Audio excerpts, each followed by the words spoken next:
శ్రీకృష్ణ రూపంలో ముఖ్యంగా గుర్తించవలసినది మురళి ధరించటం, త్రిభంగమూర్తిత్వం, వ్యత్యస్త పాదం, కంఠమందు ధరించిన మాల, మదసికి పింఛము. ప్రతి దాని యందు గ్రహించవలసిన తత్వవిశేషాలున్నాయి. అందులో అవతార రహస్యాలు కూడా ఇమిడి ఉన్నాయి. సిక్కిపించము సుబ్రహ్మణ్యేశ్వర వాహనమైన నెమలికి సంబంధించింది. అది గురుతత్వ విశేషాన్ని ప్రకటిస్తుంది. అందులో ఎంతో రహస్యమున్నది. సమస్త సృష్టిని వర్ణముల రూపంలో లీలామాత్రంగా ధరించటానికి చిహ్నమై ఉన్నది. మురళిని ధరించి అందులో నుండి ప్రవహింపచేసిన మధుర గానమును గురించి కూడా తెలుసుకోవలసిన రహస్యం ఉన్నది. మురళిని తన అధరోష్టమునకు మాత్రమే తగిలినట్లుగా పెట్టుకుని ఊర్ధ్వమునున్న పెదవితో వాయువును పూరించేవాడు. ఇక్కడ ఊర్ధ్వముననున్న పెదవి పురుషతత్వమునకు చిహ్నము. పంచబ్రహ్మలలో మొదటిదైన సదాశివుని సూచిస్తుంది. అధరోష్టము పంచబ్రహ్మలలో రెండవదైన పరమశివునికి చిహ్నము. అంటే అది పరాప్రకృతి, అదే మూల ప్రకృతి, శుద్ధ ప్రకృతి అని కూడా అనబడుతుంది. మూల ప్రకృతి అంటే ఇప్పటిలా ఉన్న పంచభూతాలకు మునుపున్న ప్రకృతి స్వరూపము. అట్టి ప్రకృతికి కానీ పురుషతత్వమునకు కానీ కర్తృత్వం లేదు. ఈ రెంటికి తర్వాతదైన మూడవ బ్రహ్మయే విష్ణువు. అతడే జగన్నాటకమునకు కర్త. అందుకే అతడు జగన్నాథుడు. ఈ కారణంగానే పురాణ గాథలలో పరమశివుడు విష్ణువునకు జగన్నాథతత్వం ఇవ్వటం అన్నది సిద్ధిస్తుంది. కర్తృత్వమే లేని మొదటి రెండు బ్రహ్మలనే వినియోగించుకుని చిత్ర విచిత్రాలుగా సృష్టి రచన గావించిన మూడవ బ్రహ్మయే తాను. ఈ కార్యమునకై తానే 24 విష్ణువులై సకల సృష్టి కార్యభారం నిర్వహిస్తూ వీటికంతా అతీతంగా 25వ వాడుగా అనంత శయనుడై నిర్లిప్తతతో తన లీలా వినోదమును తిలకిస్తూ పవళించి ఉన్నాడు. శేషసేనము, అది ఉన్న పాల సముద్రము, వైకుంఠ స్థానములే మొదటి రెండు బ్రహ్మలై ఉన్నాయి. వాటిపై అతిశయించి నిర్లిప్తుడై తన కార్యమును చూస్తూ ఆనందిస్తూ తానున్నాడు. సృష్టి కార్యమునకై మొదటి ఆ రెండు బ్రహ్మలు ఎంతవరకైతే ఉన్నవో అంతవరకు తాను వ్యాపించి ఉండటం వల్లనే తాను విష్ణునామధేయుడైనాడు. తానే అనేకం కావడం అన్నది మొట్టమొదటిసారిగా చేసినది ఈ మూడవ బ్రహ్మయే. తన ఇష్టం వచ్చినప్పుడే తన కార్యము ఉపసంహరించుకుని తనను కూడా మొట్టమొదటి బ్రహ్మలో విలీనం చేసుకుంటాడు. మిగతా వారంతా తమ స్వేచ్ఛ వల్ల కాక మూడవ బ్రహ్మ సంకల్పం వల్లనే విలీనం చెందుతారు. శుంభ నిశుంభాది దుష్ట సంహార కార్యములందు కూడా దేవిని ప్రార్థించి కర్తవ్య నిర్వహణ చేయడం అన్నది కూడా తన రెండవ బ్రహ్మత్వం నుండి వినియోగించుకున్న శక్తియే. ఇట్టి లీలామానుష రూపుడే శ్రీకృష్ణుడు. అతని యందు మూడవ బ్రహ్మత్వం సంపూర్ణమై ఉన్నది. మొదటి రెండు బ్రహ్మతత్వములను సంపూర్ణంగా గ్రహించినవాడు. ఇలా మూడు బ్రహ్మతత్వముల సంపూర్ణ జ్ఞానము మరే అవతారమందు కానరాదు. కానీ అతనికి మొదటి రెండు బ్రహ్మలు, వాటి తరువాత మూడవ బ్రహ్మల యొక్క సంపూర్ణ జ్ఞానం ఉన్నది. కనుకనే అతని త్రిభంగమూర్తికి విశిష్టత ఉన్నది. మిగతా అభంగమూర్తులలో ఒకే తత్వము, పరమపురుషతత్వం సూచింపబడుతున్నది. త్రిభంగమూర్తి మొదటి రెండు బ్రహ్మతత్వములను అందిస్తున్న మూడవ బ్రహ్మగా ఉన్నది. మొదటి రెండు బ్రహ్మల సంయోగం చేత వెలువడినది ప్రాణశక్తి. అది రెండు పెదవుల నుండి బహిర్గతం చేయబడుతున్న వాయువు. మురళిలో పూరింపబడుతున్న వాయువు ఎట్టి మార్పులు లేనిదై ఒకే రీతిగా ఊదపడుతున్నది. అలా పూరించిన వాయువు రాగ తాళములు కానీ మరేవీ కానీ లేనిది. అది మూల ప్రకృతి. పరమపురుషుల సంయోగం వలన బహిర్గతమైన శుద్ధ ప్రాణ చైతన్యము. ఇట్టి వాయువును పూరించడానికి తాను ఎన్నుకున్నది భూమిలో పుట్టి పెరిగిన వెదురు బొంగు. వంశీ అన్న, వేణు అన్న కేవలం గొట్టంలా ఉన్న వెదురు బొంగనియే అర్థము. మురళి అంటే అలాంటి వెదురు బొంగుకు చివరగా కన్నములు చేయబడి వాద్య వస్తువుగా తయారు చేయబడినది. ఈ వెదురు బొంగే భూమి యందు పుట్టి పెరుగుతున్న జీవుడికి చిహ్నము. అందులో వాయువు ప్రవేశపెట్టి ఒకేలా ఊదపడుతున్న చిత్ర విచిత్రములైన రాగములను వినిపించడం అన్నది తన వేళ్ల కదలికతో చేయడం జరిగింది. తన కుడి చేతి వ్రేళ్ళు తను మూడవ బ్రహ్మగా చిత్ర విచిత్రములుగా మారుస్తూ నిర్వహిస్తున్న సృష్టి రచనా కార్యమునకు చిహ్నము. వివిధ స్థాయిలలో చిత్ర విచిత్రములుగా మారుతున్న రాగములే జీవుడు అనేకంగా అనుభవిస్తున్న సుఖదుఖములు. నాదమన్నది జీవానుభవమునకు సూచకము.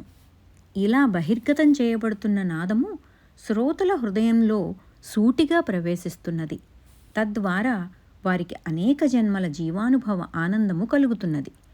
దానివల్ల వారు తృప్తులై తద్వారా ముక్తి చెందుతున్నారు. ఆనందమన్నది 2 రకములు. అనుభవానంతరం తిరిగి అటువంటి ఆనందం పొందాలన్న కోరికనిచ్చేది మొదటి ఆనందం.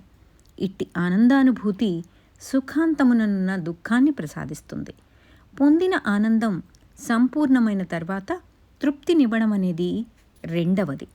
తృప్తి అంటే తనకు కావలసినది లేదన్న భావన లేకపోవడమే. భగవంతుడు ప్రసాదించే ఆనందం ఇట్లా ఉంటుంది. స్వర్గ సౌఖ్యములన్నవి ఇంద్రుని మెప్పించి అయినా పొందవచ్చును, లేదా అతనికి కారణమైన భగవత్తత్వాన్ని అడిగి సంపాదించుకోవచ్చు. 2 విధములుగానూ పొందే స్వర్గ సౌఖ్యము ఒకటేదైనా ఇంద్రుడు ప్రసాదించినప్పుడు ఇది తిరిగిపోతున్నదే అనే దుఃఖం ఉంటుంది. అదే భగవంతుని నుండి పొందినప్పుడు అనుభవం తర్వాత ఇది నాకు చాలును అనే తృప్తి కలుగుతుంది. శ్రీకృష్ణుని మురళీనాదము నుండి పొందిన ఎన్నో జన్మల జీవానుబంధ ఆనందము తృప్తినే ప్రసాదిస్తుంది.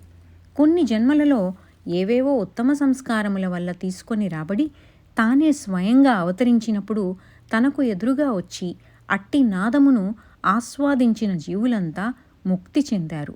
అందుకే నాదమునకు శిశుర్వేత్తి పశుర్వేత్తి గణపతి నంది అని చెప్తారు.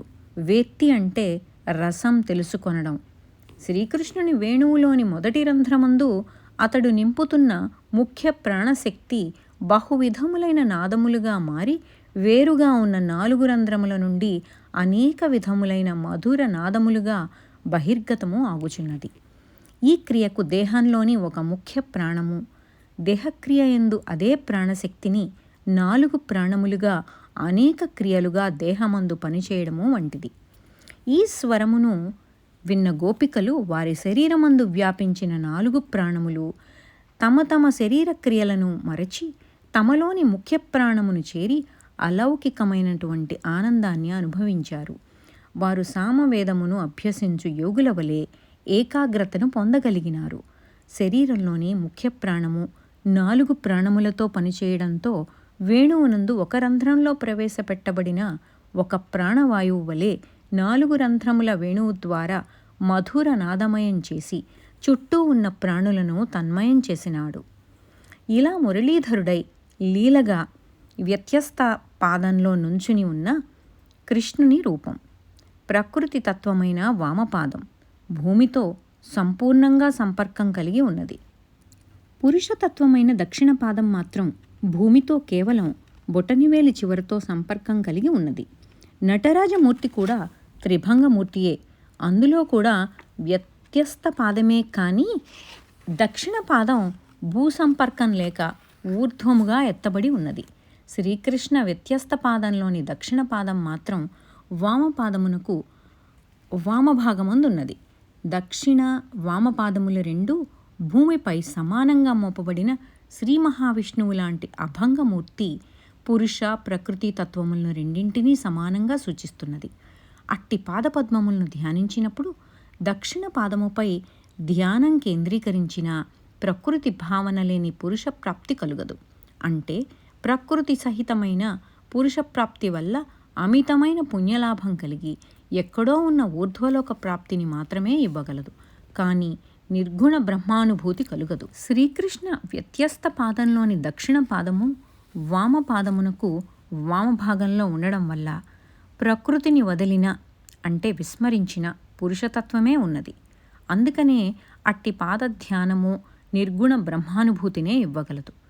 అది సులభసాధ్యం చేయడానికి శ్రీకృష్ణుడు వ్యత్యస్త పాదుడై ఉన్నాడు. సామాన్యంగా చిత్రపటాలలో మనం వ్యత్యస్త పాదంతో నుంచుని లీలామాత్రంగా వేణువును ధరించి ఉన్న కృష్ణ రూపాన్ని చూస్తూ ఉంటాం. ఈ వ్యత్యస్త పాదంలో ప్రత్యేక విశిష్టత ఉంది. వామపాదం మీద స్థిరంగా భూమిపై నుంచుని, దక్షిణ పాదం వ్యత్యస్తంగా ఉంచి, కాలి బొటనవేలు మాత్రం భూమిని సోకుతూ ఉంటుంది. అలాంటి పాదాలను ధ్యానం చేసేటప్పుడు మొదట వామపాదాన్ని ధ్యానించాలి. అలా చేసినప్పుడు ఆ కృష్ణరూపం మనసులో ఒక స్థిరత్వం పొందుతుంది. రూపం అన్నది భూతత్వ సంబంధమైనది. వామపాద ధ్యానం చేయకుంటే రూప స్థిరత్వం మనసులో కలుగదు. తర్వాత వ్యత్యస్తంగా ఉంచబడి లీలామాత్రంగా కాలి బొటనవేలును భూమికి సోకిస్తూ ఉన్న దక్షిణ పాదాన్ని ధ్యానం చేస్తే కలిగే ఆనందానుభూతి వర్ణనాతీతమే. ఎంతో మహోన్నతమైన లోకానుభూతులకు మించినదై ఎక్కడెక్కడికో తీసుకెళ్లే అపారమైన ఆనంద ప్రాప్తిని కలుగజేస్తుంది. వామపాద ధ్యానం తెర లేకుండా కేవల దక్షిణ పాదాన్ని ధ్యానం చేయడం వల్ల ఆ అనుభూతిలో కూడా స్థిరత్వం కలుగదు. ఈ విషయం ఎంతో నిగూఢమైన ధ్యాన రహస్యం. ఆ అనుభూతులు ధ్యానంలో తెలుసుకోవాలి, మాటలతో అర్థమయ్యేవి కావు. వటపత్రశాయి అయిన బాలకృష్ణ రూపం కూడా ఎంతో విశిష్టత కలిగినది.